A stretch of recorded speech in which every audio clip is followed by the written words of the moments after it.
Uyandırın anamı, söyleyin gidiyorum.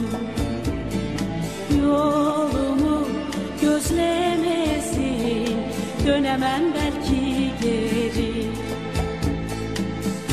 Arkadaşlarım duysun, kardeşim bunu bilsin. Söyleyin gidiyorum, dönemem belki geri. Babama haber salın, çiçekler onda kalsın. Sulasın gün aşırı, dönemem belki geri.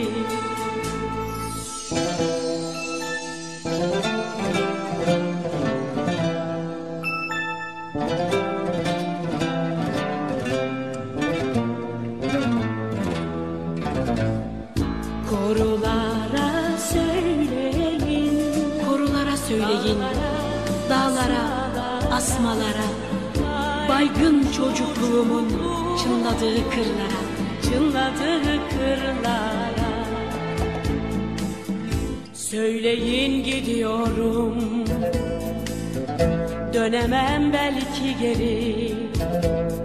Gelsinler anıları, uğurlasınlar beni. Sadece sevdiğime söylemeyin, duymasın.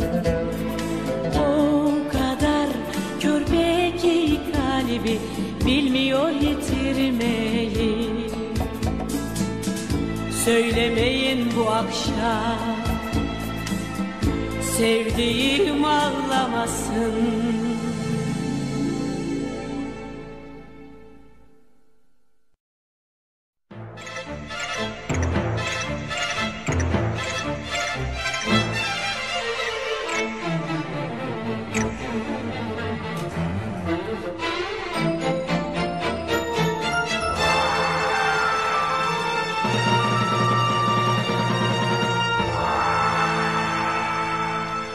Uyandırın anamı,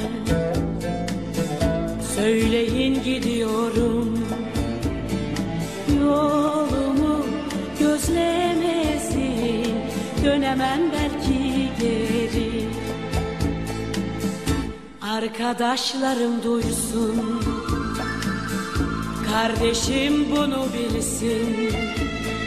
Söyleyin gidiyorum, dönemem belki